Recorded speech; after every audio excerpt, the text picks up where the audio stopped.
Bismillahirrahmanirrahim. Alhamdulillahi rabbil alamin. Wassalatu wassalamu ala asyrafil anbiya'i wal mursalin.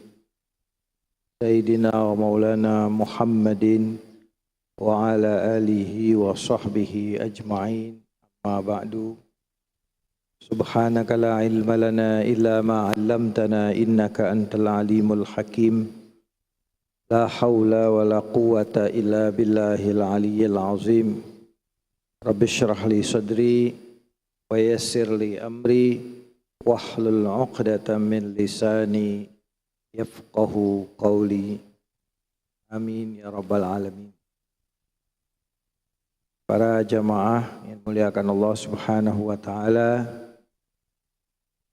alhamdulillah dalam kesempatan ini kita bersyukur kehadirat Allah Subhanahu wa taala atas segala nikmat dan karunia-Nya sehingga kita bisa duduk di masjid dan sholat di masjid yang mulia ini dan mendengarkan pengajian yang akan kita laksanakan sesaat lagi.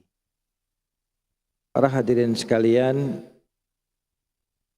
Awamish hari ini adalah tentang fikih dan mengkaji kitab Al-Fiqhul Manhaji ala Madhabil Imam Syafi'i, yaitu kitab yang membahas tentang fikih dalam madhab Syafi'i.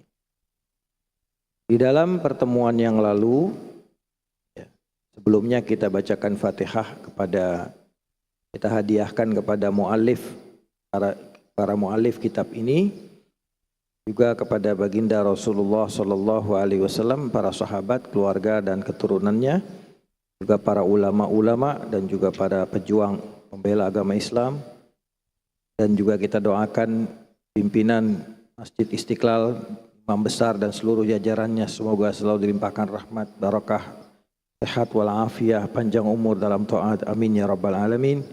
Bitilkan niyah wa kulli niyatin salihah wa ila hadratin Nabi Muhammadin sallallahu alaihi wasallam. Al-Fatihah. Alhamdulillahirabbil alamin.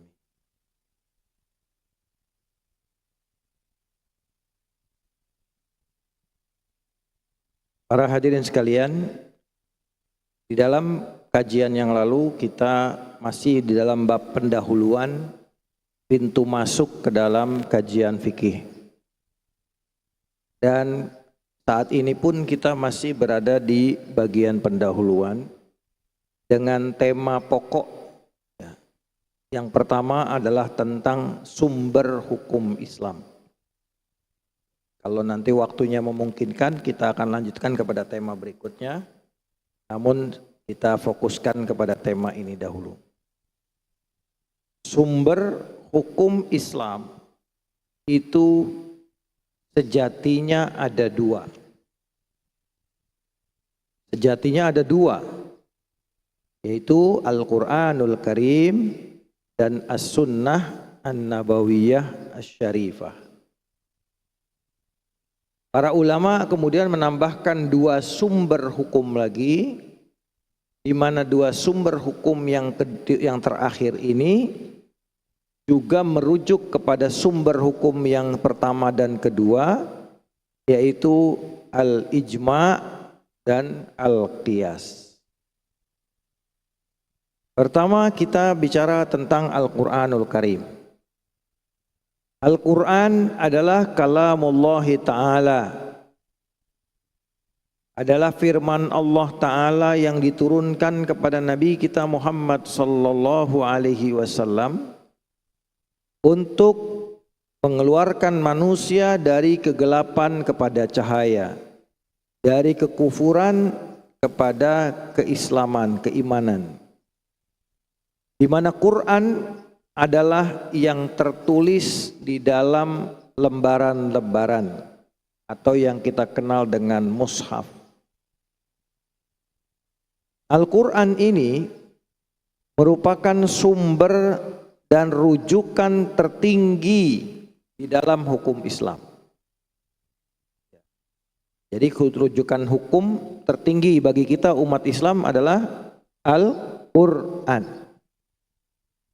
Kalau ada satu masalah yang membutuhkan pertanggungjawaban hukum, bagaimana hukumnya, maka yang pertama dilakukan adalah cari di Al-Quran. Apakah di Al-Quran ada hukumnya atau tidak?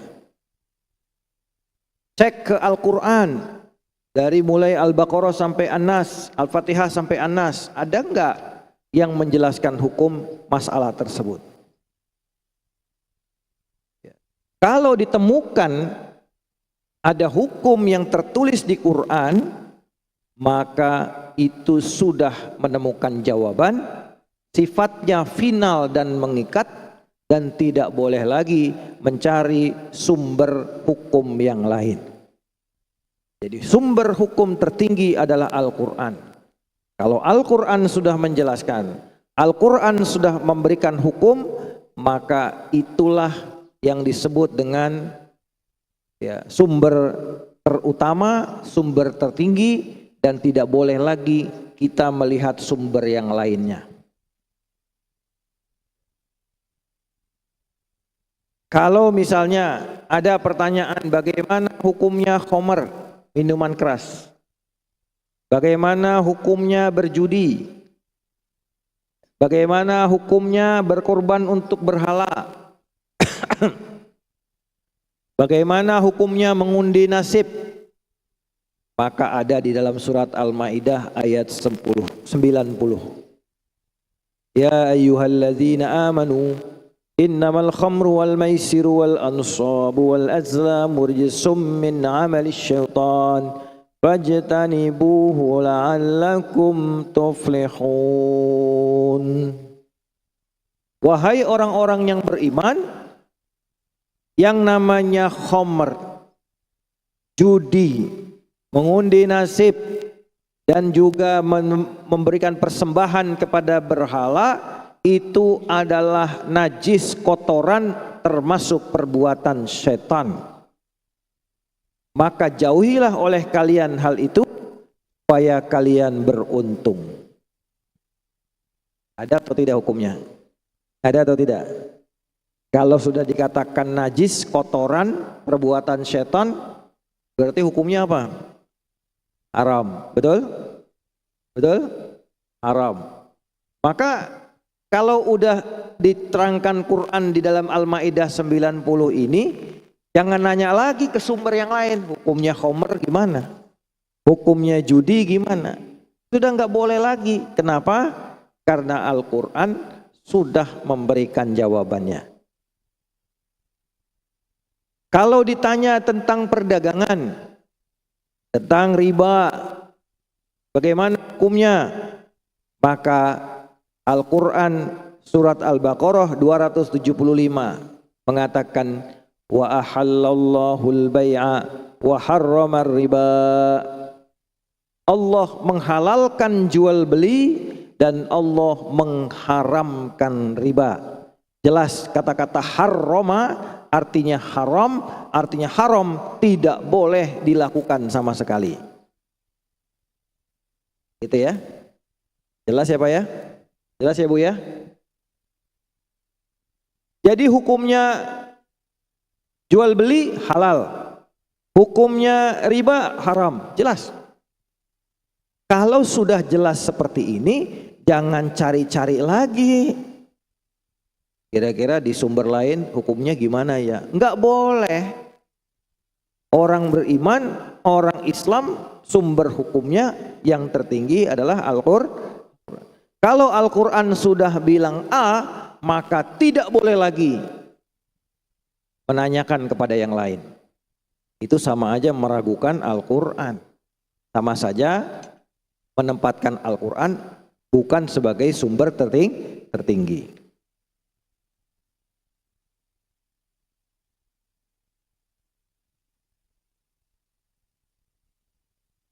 Tentang hijab perempuan, ya, atau yang kita kenal jilbab, tutup kepala. Ada enggak hukumnya di Quran? Ada di surat An-Nur ayat 31.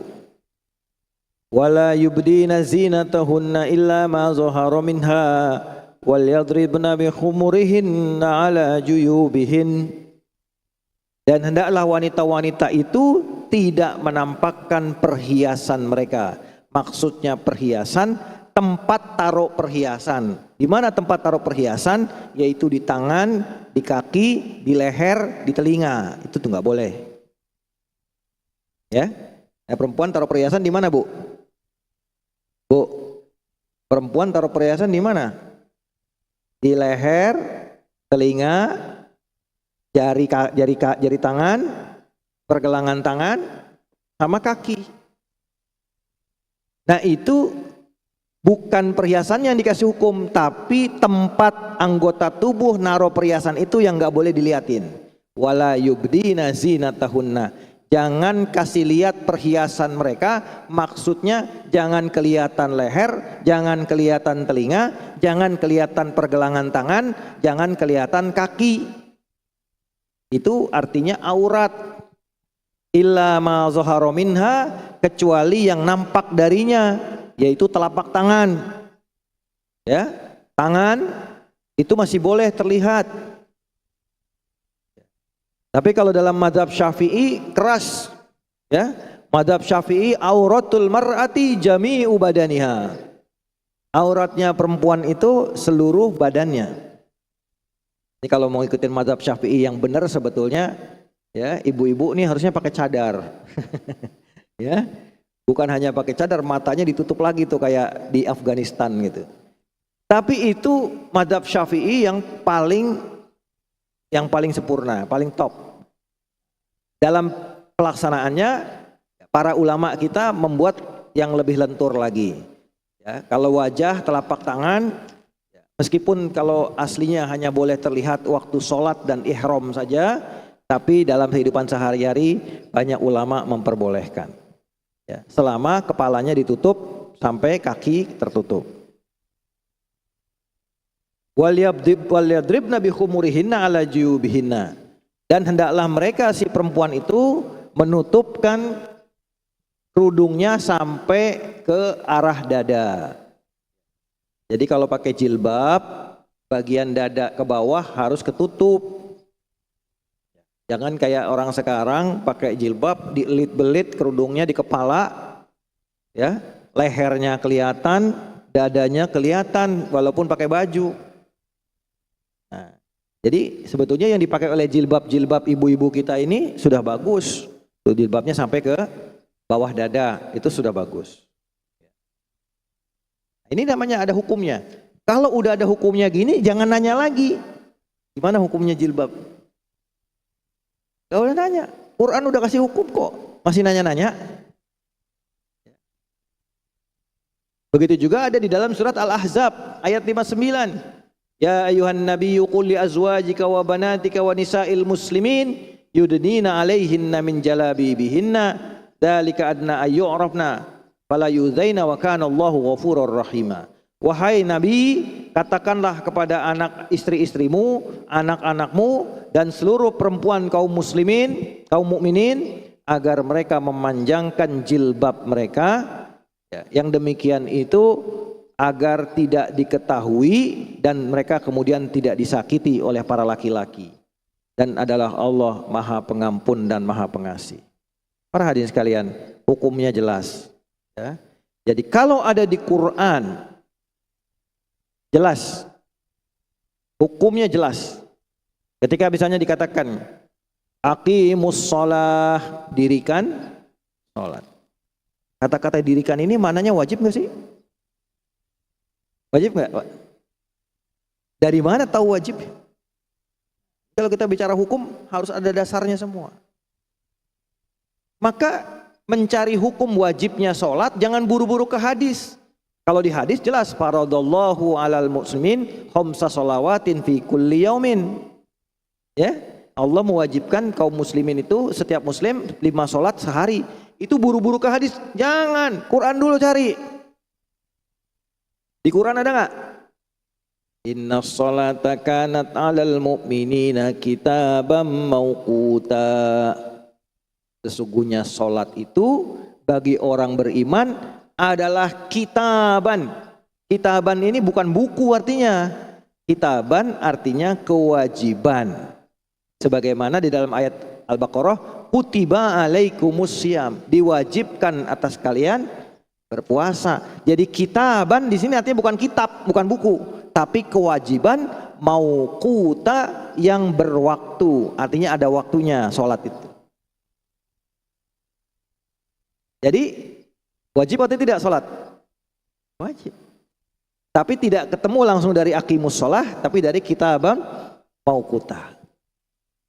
Ada lagi perintah sholat. Aqimis sholata liduluki syamsi ila ghasaqil laili wa qur'anal fajr. Inna qur'anal fajri kana mashhuda. Dirikanlah sholat ketika tergelincir matahari, ya, sampai gelapnya malam, dan juga di waktu fajar. Tergelincir matahari itu ada dua, yaitu waktu zuhur dan waktu asar. Ghasaqul lail, waktu gelap ada dua, waktu maghrib dan waktu isya, dan waktu wa qur'anal fajr adalah sholat fajar. Jadi 5 waktu. Ya, ada yang bilang dengan ayat ini sholat cuma 3 waktu, liduluki syamsi ila ghasaqil laili wa qur'anal fajri, 3 waktu. Makanya di daerah Lombok ada kelompok namanya Wiktu Telu. Sholatnya cuma 3 waktu. Ya, bahkan kalau saya agak salah, orang-orang Syiah itu juga sholatnya 3 waktu, tapi bukan berarti 3, 5, tapi dikerjakan di dalam waktu yang 3. Zuhur, asar digabung, maghrib, isya digabung, dan sholat subuh. Ini kalau orang Syiah, ya. Kalau kita tidak, 5 waktu. Kenapa? Karena waktu-waktunya dijelaskan oleh Rasulullah di dalam hadis. Itu ya Pak ya. Jadi ada hukumnya. Tadi, ya ayyuhalladzina amanu kutiba alaikumusiyam, diwajibkan atas kalian berpuasa Ramadan. Berarti Ramadan hukumnya apa? Wajib. Jelas kata-kata kutiba, ya kan? Nah, gitu. Jadi di dalam hukum itu ada perintah, ada larangan. Perintah itu nanti di dalam bab berikutnya ada perintah yang sifatnya wajib, ada yang tidak wajib. Larangan ada yang sifatnya keras, ada yang sifatnya tidak keras. Maka ketika kita menemukan redaksi di dalam Al-Quran perintah wa aqimus sholah, dan dirikanlah sholat, itu perintah. Tapi di situ mengandung kemungkinan apakah wajib ataukah sunnah. Ya, seperti wala ta'kulu amwalakum bainakum bil batil, janganlah memakan harta sesama kalian dengan batil. Ada larangan, tapi larangan ini haram apa makruh? Nah, di mana kita tahu? Disitulah para ulama, para fuqaha mengkaji. Ya, antara dalil nas dengan hukum. Hukum itu artinya kesimpulan. Ya, ini hukumnya wajib, ini hukumnya sunnah, ini hukumnya haram, ini hukumnya makruh, ini hukumnya mubah atau halal. Dari dalil ke hukum itu ibarat dari bumbu, dari sayuran, ya, daging, wortel, ikan, sampai di meja makan, di piring. Apa tiba-tiba langsung begitu?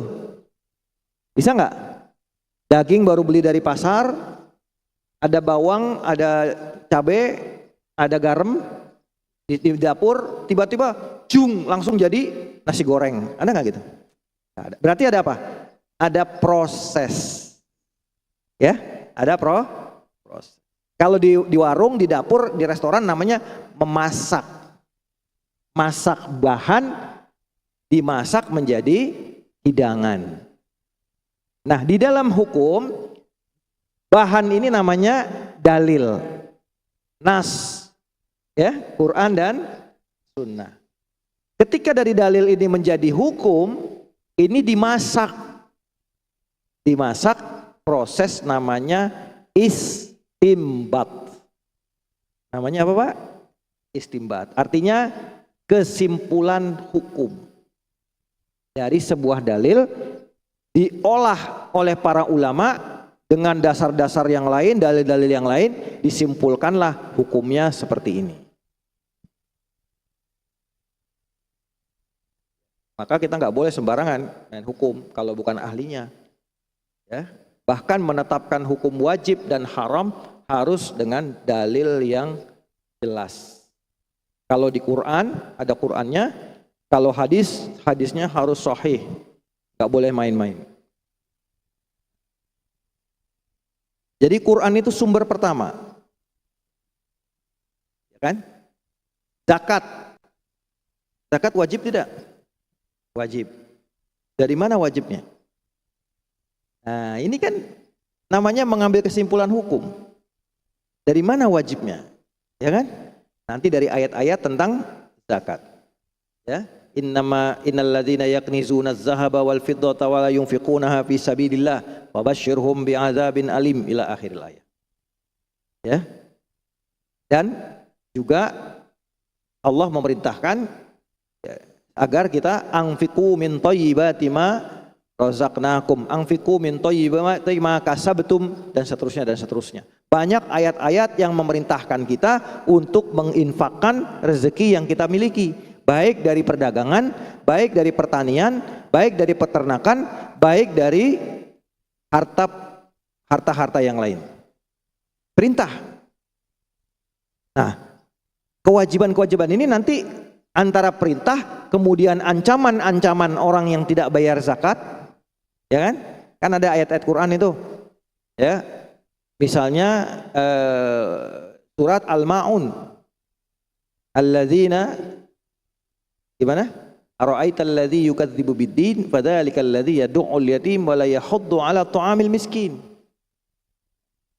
Semua ayat-ayat ini ketika dikaji menunjukkan kecaman, ancaman dosa, ancaman azab kepada mereka yang tidak mau infak bayar zakat. Ini di Quran. Kemudian kita nanti lihat hadis, makin pastilah kita bahwa zakat itu adalah wajib, di samping hadis-hadis lain yang menjelaskan bahwa zakat itu termasuk daripada rukun Islam. Haji ada di hukumnya di Quran. Walillahi 'alan nasi hajjul baiti man istata'a ilaihi sabila. Ala, kata-kata ala itu artinya wajib. Ya. Kalau ala dalam perintah itu artinya wajib. Kalau ala dalam larangan artinya haram. Jelas. Maka kita jadi tahu bahwa haji hukumnya di samping hadis-hadis atau ayat-ayat lain yang menjelaskan tentang haji, ya. Jadi semua ini adalah menunjukkan bahwa hukum di Quran itu ada yang dijelaskan hukumnya. Kalau sesuatu sudah dijelaskan hukumnya di Quran, finish, selesai, nggak ada debat, langsung. Ya, kalau bahasa pengadilan namanya inkrah, berkekuatan hukum tetap, nggak bisa diodak-atik lagi.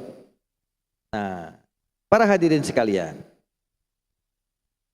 hanya saja di Quran itu sering ada perintah, tapi tidak dijelaskan detailnya. Ya, tidak dijelaskan detail. Al-Quran perintahkan aqimus sholat, dirikanlah sholat. Al-Quran tidak menjelaskan sholat itu tata caranya gimana. Ya kan? Al-Quran tidak menjelaskan bilangan rokaatnya sholat berapa. Sholat ada berapa? Ada 5. 5 masing-masing sholat bilangan rokaatnya berapa? Tidak ada di Quran. Sampai botak dicari juga nggak ketemu. Apalagi hal-hal yang detail tentang sholat. Apa rukun sholat, apa sunnahnya sholat, nggak ada di Quran. Kalau semua ada di Quran, sholat ada di Quran detail, haji ada di Quran detail, zakat ada di Quran detail. Mungkin Quran jumlahnya halamannya bisa 10 jilid panen kalian. Bisa segini nih. Ya, kalau terlalu detail. Jadi Quran memberikan apa?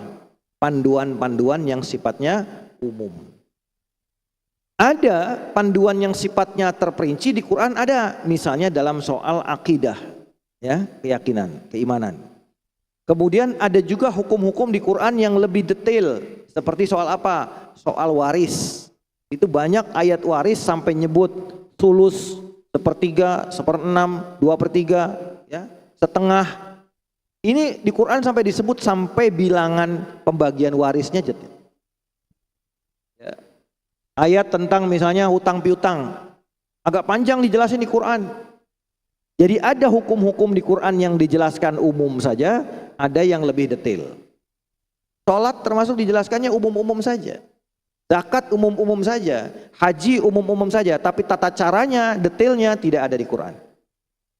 Maka disitulah kita membutuhkan sumber hukum yang kedua yang namanya as-sunnah.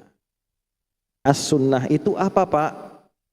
Ya, as-sunnah itu manukila, kullu manukila anin nabiyyi sallallahu alaihi wasallam min qaulin au fi'lin au takririn.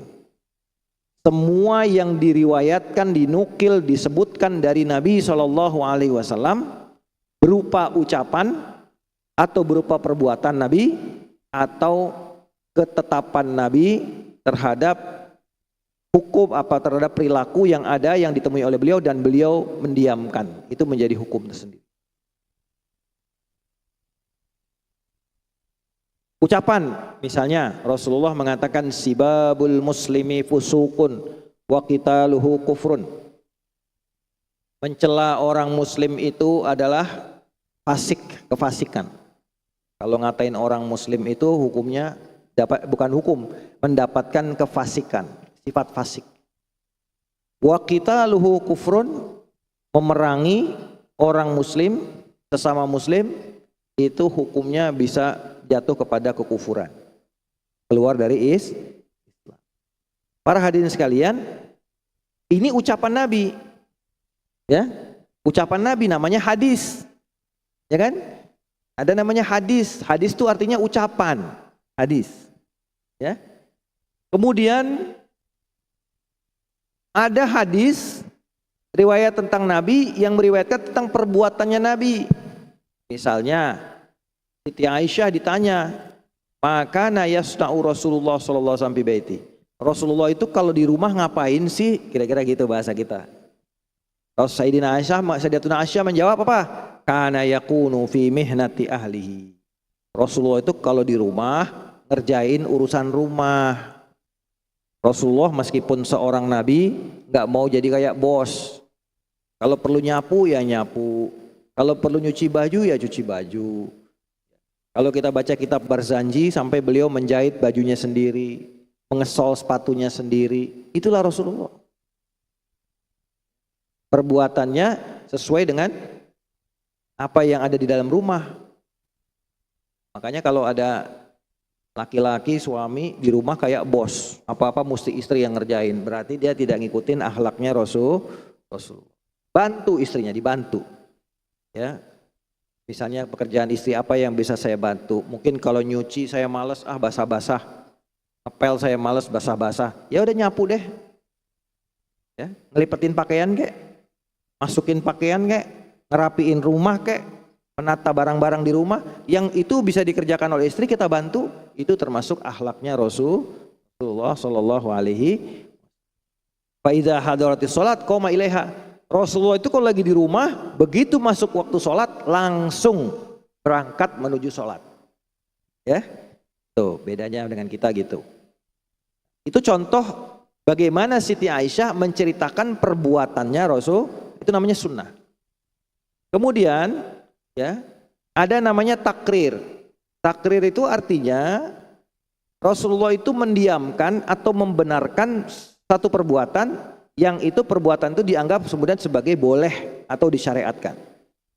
Misalnya Rasulullah menemui seseorang habis sholat subuh, kok dia sholat lagi 2 rakaat. Kan nggak boleh ya Pak ya, habis sholat subuh kita sholat sunnah. Rasulullah bilang begini, sholatus subhi rakaatani.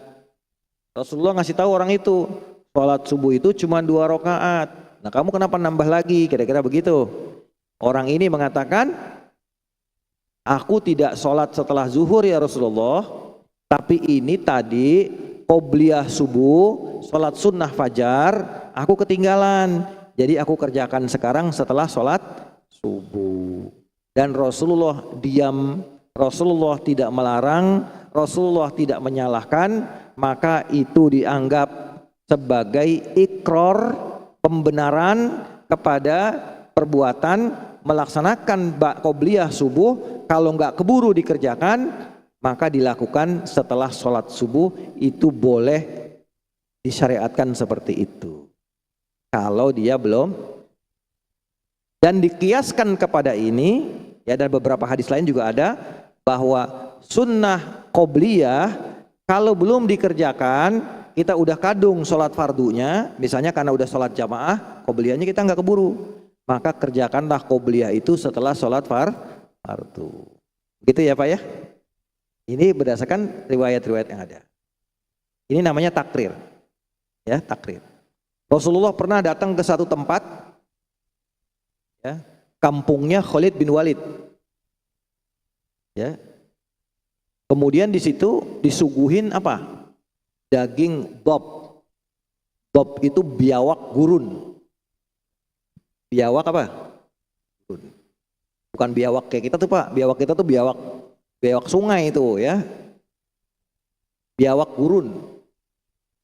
Begitu Rasulullah nanya, ini daging apa? Daging biawak. Rasulullah langsung begini. Sahabat nanya, apakah haram ya Rasulullah? Rasulullah bilang, aku tidak menyukainya.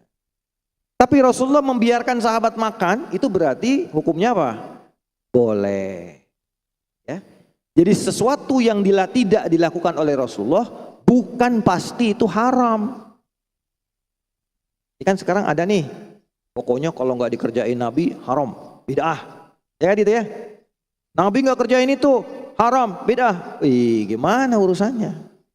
Ini orang nggak ngerti hukum. Orang nggak belajar fikih, usul fikih, ya begini urusannya. Ya kan? Sekarang makan biawak, Rasulullah perintahkan tidak? Tidak. Rasulullah makan tidak? Tidak. Apakah hukumnya haram? Enggak. Rasulullah biarin sahabat makan. Di zaman Nabi aja udah kayak gitu.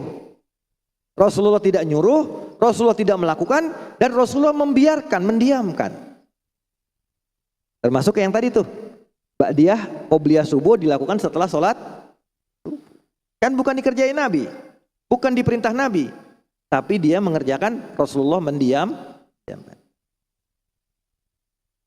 Ya, nanti ditanya, Rasulullah tidak pernah mengadakan maulid, Rasulullah tidak pernah nyuruh bikin maulid, maka peringatan maulid adalah bid'ah. Itu cara berpikirnya keliru besar.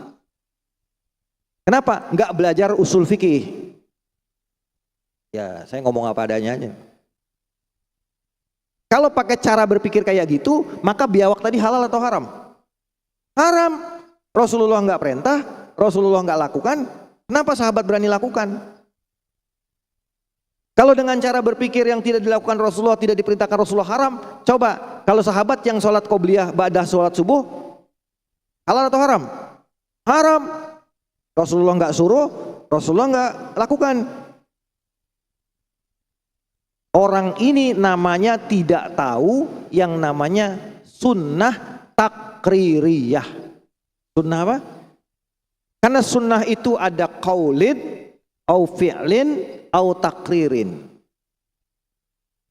Qaulin itu memang diucapkan oleh Nabi, memang sabda Nabi.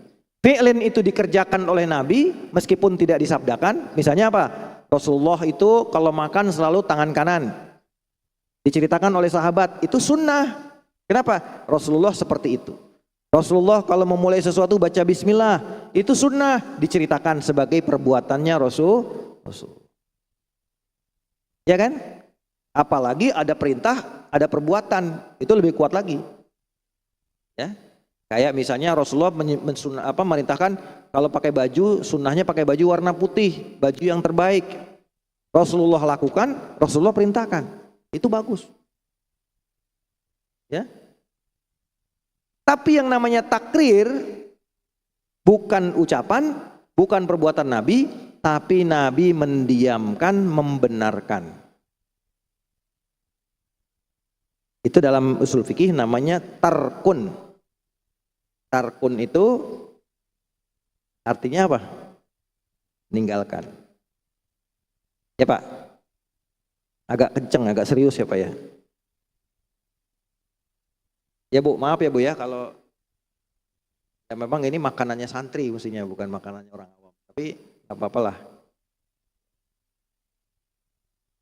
Ketika Rasulullah mengatakan, ya ayuhannas innallaha qad farada alaikumul hajja fahujju. Wahai sekalian manusia, sesungguhnya Allah telah mempardukan ibadah haji kepada kalian, maka berhajilah. Salah seorang sahabat nanya, aqulla amin ya Rasulullah. Hajinya tiap tahun ya Rasulullah. Rasulullah diam. Rasulullah tidak jawab. Rasulullah ulang lagi, wahai sekalian manusia, Allah telah mewajibkan haji, maka berhajilah. Sahabat ini nanya lagi, tiap tahun ya Rasulullah. Rasulullah kembali tidak jawab. Ketika yang ketiga atau yang kedua tadi, nanya lagi sahabat tadi, Rasulullah langsung ngomong begini, ini jawabannya Nabi. Apakah tiap tahun ya Rasulullah? Kata Rasulullah, kalau saya bilang iya tiap tahun, maka jadi wajib. Wala mastata'tum. Lau qultu na'am la wajabat wala mastata'tum. Kalau saya bilang iya akan jadi wajib dan kalian gak akan mampu tiap tahun pergi haji. Itu zaman sahabat di kota Madinah yang jarak ke Mekah cuma 400 km. Ya. Itu saja kata Nabi gak mampu. Coba kalau zaman sekarang, orang Islam ada berapa Pak? Seluruh dunia kurang lebih ada 2 miliar manusia. Kalau pergi haji jadi wajib tiap tahun, kira-kira di musim haji seluruh orang Islam ada di Mekah Madinah. Indonesia kosong, Malaysia kosong, ya, Brunei kosong, Mesir kosong, Maroko nggak ada orang lagi di Mekah semua. 2 miliar kumpul. Pertanyaannya, kota Mekah sanggup gak nampung 2 miliar orang di satu waktu? Gimana tawafnya? 2 miliar orang mau tawaf, gimana tawafnya? Bayang nggak? Jadi bubur itu kota Mekah. Manusia mulu, di mana-mana manusia kayak lautan. 2 miliar. Betul? Yang kedua, kalau haji wajib tiap tahun, haji berapa Pak biayanya Pak? Berapa Pak? 50 itu udah disubsidi pemerintah Pak. Aslinya biaya haji itu ya 100 juta, 90 sekian lah. Tadinya Kemenak ngajuin 100 sekian, nawar-nawar DPR 99 atau 98. Itu aslinya, karena tinggal 1 bulan 40 hari Pak. Mana ada 50 juta tinggal 40 hari, kecuali numpang di ya orang Indonesia di sono. Ini kan kita pakai hotel, pakai penginapan, pakai pesawat, catering makan sehari 2-3 kali. Gak mungkin 50 juta. Umroh aja yang cuma 9 hari 30 juta, betul nggak? Ya 9 hari 30 juta. Jadi biaya aslinya haji berapa? 100 juta. Kalau kira-kira setiap tahun Bapak harus keluar 100 juta buat pergi haji, karena haji wajib tiap tahun. Kira-kira sempat bikin rumah nggak Pak? Sempat nyicil motor atau mobil nggak? Dagang langsung setor buat pergi haji, ya? Kerja gajian langsung setor buat pergi haji. Terus anaknya sekolah gimana? Istrinya makan di rumah gimana? Apalagi yang gajinya 3 koma. Tanggal 3 sudah koma. Ya, betul Pak? Akan habis energi kita hanya untuk berangkat haji tiap tahun. Kalau haji wajib tiap, makanya Rasulullah tidak jawab ketika sahabat tanya, apakah tiap tahun ya Rasulullah? Tidak. Kalau saya bilang pasti wajib. Kalau wajib kalian pasti tidak mampu melakukannya. Rasulullah itu udah ngelihat ke depan. Gimana orang Jakarta mau pergi haji, orang Bekasi mau pergi haji tiap tahun, ongkosnya berapa? Pesawatnya butuh berapa, mau naik kapal lautnya seberapa banyak, ngangkut semua orang ke Mekah.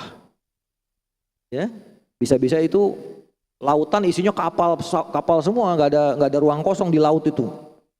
Isinya kapal-kapal orang yang mau berangkat, sekarang aja 3 juta, 4 juta, udah bikin repot, betul tidak? Apa keterusan hadis itu? Daruni ma taraktukum.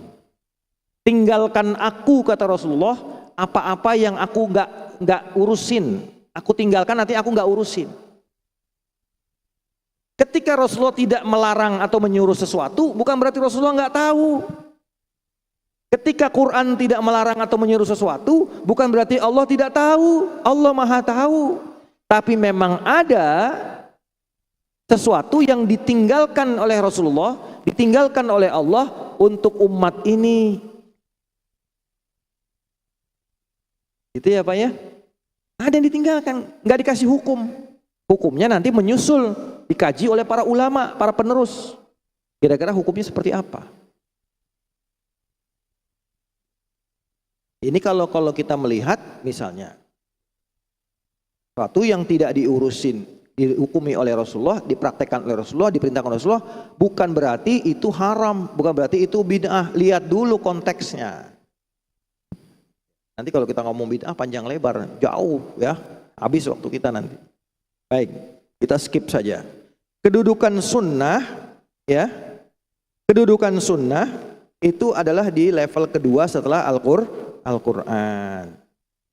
Kalau kita tidak menemukan hukum di Quran, kita kembali kepada as-sunnah. Ya, gimana sholat, tata caranya gimana? Lihat Rasulullah, lihat as-sunnah. Sunnah itu bisa berupa ucapan, bisa perbuatan Rasulullah. Lihat bagaimana sholat, bagaimana haji. Ya, Rasulullah mengatakan shollu kama ra'aitumuni usolli. Lihat sholatlah sebagaimana kalian lihat aku sholat. Rasulullah ketika haji bilang khudhu anni manasikakum, ambillah dariku manasik haji kalian. Jadi lihat nyontoh kepada Rasul. Itu sunnah, ada di sunnah. Kalau sudah ada di Quran nggak ada, cari di sunnah, maka di sini sudah selesai, nggak ada lagi. Gimana hukumnya? Misalnya, ya, hukumnya tadi, ya, sholat sunnah di waktu-waktu yang dimakruhkan. Hukumnya makruh. Dari mana? Itu bagian dari hadis-hadis, dalil-dalil yang ada. Bagaimana hukumnya niat? Kata para ulama, niat wajib. Dari mana? Innamal a'malu binniyat wa innamal likulli imri'in ma nawa. Sahnya satu perbuatan tergantung niat. Oh, berarti kata para ulama, niat itu wajib. Karena kalau tanpa niat yang benar, sholatnya, ibadahnya tidak sah. Ini namanya tidak ada di Quran, tidak ada di sunnah secara hukum detailnya, tapi para ulama mengambil kesimpulan. Itulah sunnah. Ya. Jadi fungsi sunnah itu pertama adalah menjelaskan apa yang tidak jelas di Quran. Al-Quran perintahkan sholat, dijelaskan oleh Nabi dalam sunnah-sunnahnya apa penjelasan tentang sholat. Al-Quran perintahkan zakat, Al-Quran tidak menjelaskan zakat itu kapan, berapa banyak, benda apa saja yang dizakatin, itu dijelaskan oleh sunnah. Jadi sunnah adalah penjelasan Al-Quran.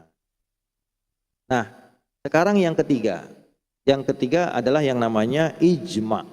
Namanya apa Pak? Ijma.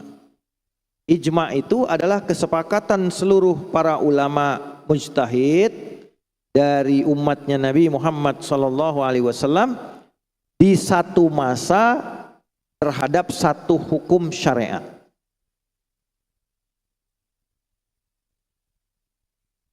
Di Quran nggak ada hukumnya, dicari nggak ada.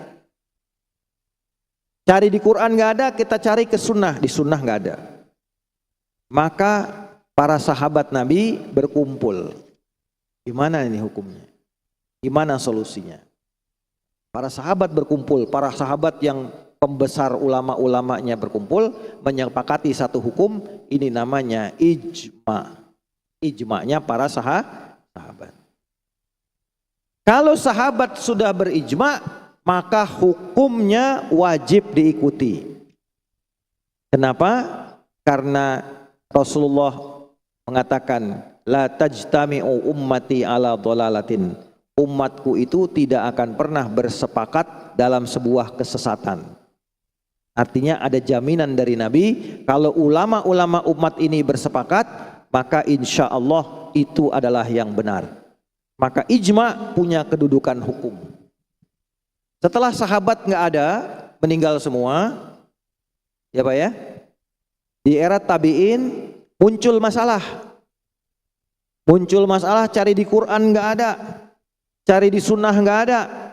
cari di ijma sahabat belum ada karena masalahnya baru muncul. Maka para tabi'in, para ulama di era tabi'in berkumpul bersepakat hukumnya sesuatu A, B, C, maka dia menjadi ijma'nya tabi'in.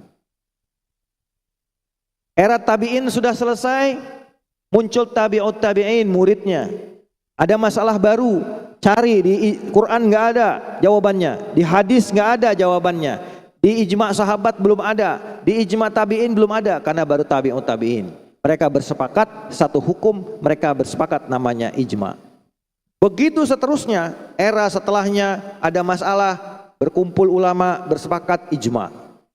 Ada lagi era setelahnya ada masalah, berkumpul setelah dicari dari sumber-sumber yang sebelumnya nggak ada, dia berijma. Itulah menjadi ijma. Ijma menjadi kekuatan hukum yang ketiga dan harus diikuti. Ya. Yang keempat, yang namanya qiyas. Qiyas itu apa? Qiyas itu adalah mengaitkan hukum satu perkara kepada perkara lain yang sudah ada hukumnya. Ya. Jadi satu perkara muncul, belum ada hukumnya, dicari hukumnya, nggak ketemu.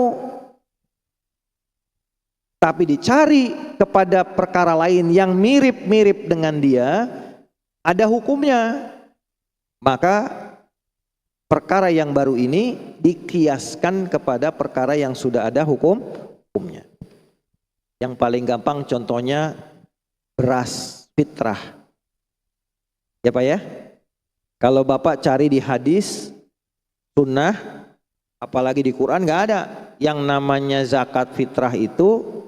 Rasulullah kalau di riwayat itu cuman pakai kurma, pakai gandum, pakai kismis. Ini zakat fitrahnya, karena ini makanan pokok di Arab pada zaman Nabi. Terus ada kita di daerah Betawi, makanan pokok kita bukan kurma, makanan pokok kita bukan gandum, makanan pokok kita bukan kismis. Makanan pokok kita apa? Beras. Di Madura makanan pokoknya apa? Jagung. Di Sulawesi, di Maluku, di Papua makanan pokoknya apa? Sagu. Tapi mereka mau bayar fitrah. Kalau pakai kurma mahal, betul? Kurma paling murah berapa sekilo Pak? Katakanlah 50.000 ya. 50.000 sekilo. Kalau zakat fitrah 2,8 kilo. Hampir 3 kilo. Kalau 3 kilo saja 50.000 berarti satu orang bayar fitrah 150. Kalau di rumah Bapak ada 5 orang, Bapak, istri, anak 3, 5, 150.000 kali 5 berapa? 750. Berat atau tidak zakatnya? Berat atau tidak fitrahnya? Mau lebaran bayar fitrahnya mahal amat. Ya? Ada-ada aja kan gitu kan? Gandum sama, coba cari berapa gandum sekilo. Berat kita kan? Apalagi kismis. Wah, kismis itu korma kering, Pak. Anggur kering. Anggur kering udah padat. Mahal. Dan gak ada ditemukan, gak gampang ditemukan di kita. Akhirnya kita punya beras. Beras dengan kurmanya Nabi ada kemiripan gak? Ada. Apa kemiripannya? Kemiripannya namanya sama-sama makanan pokok.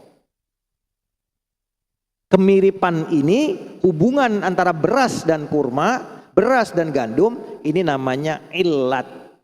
Namanya apa? Illat. Illat inilah yang menyatukan antara satu benda yang belum ada hukumnya dengan benda lain yang ada hukumnya, yang namanya korma, kismis, gandum, udah ada sunnahnya, udah ada hadisnya, ada hukumnya. Kita kiaskan, beras dikiaskan kepada korma dan gandum, itu namanya kias. Ya Pak, kias itu nanti macam-macam. Jadi kias itu rukunnya ada 4. Pertama, perkara yang dijadikan, yang ingin dikiaskan. Apa nih? Beras. Yang kedua, perkara yang dijadikan model kiasnya, karena dia udah ada hukumnya. gandum, kurma. Yang ketiga rukunnya adalah apa? Ada hukum. Hukumnya apa? Hukumnya apa nih? Ya, hukumnya boleh dipakai untuk zakat fitrah. Dan yang keempat ada ilat yang menghubungkan antara kedua benda tadi. Itu namanya Pak, di Quran itu ada lagi kias ya yang sifatnya bertingkat. Di Quran itu yang dilarang wala taqul lahuma uffin. Jangan ngomong sama orang tua. Ya? Betul nggak? Pertanyaannya kalau bilang ya sama orang tua, kayak ngacuhin itu. Ya, kalau bahasa Arabnya Kira-kira kalau ngomong gitu nggak boleh, pertanyaannya mukul orang tua boleh nggak?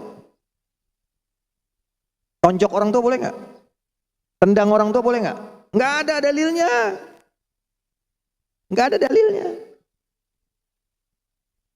Tempeleng orang tua nggak ada dalilnya. Yang nggak boleh bilang Nah, disinilah kias bermain. Ya, kias bermain. Kalau ada namanya kias aulawi. Kalau ngomong saja tidak boleh, apalagi memukul, apalagi menonjok, apalagi menendang. Itu namanya kias. Ya Pak.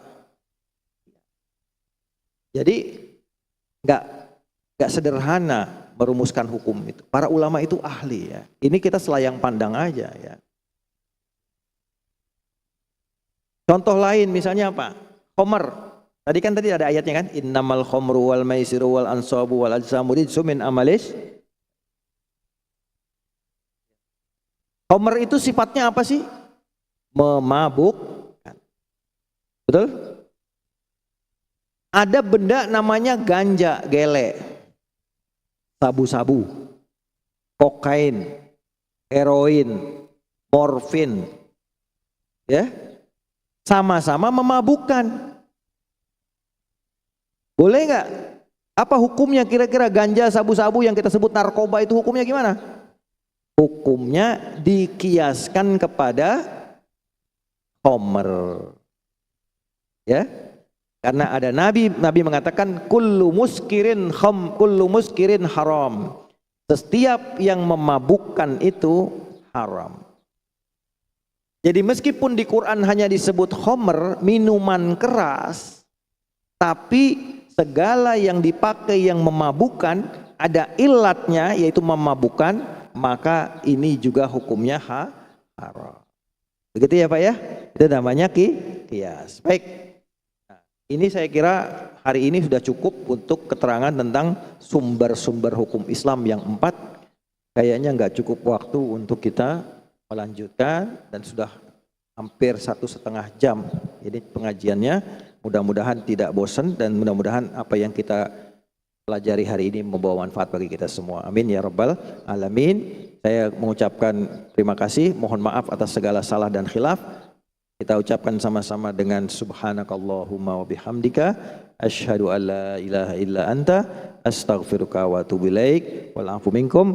Wassalamualaikum warahmatullahi wabarakatuh.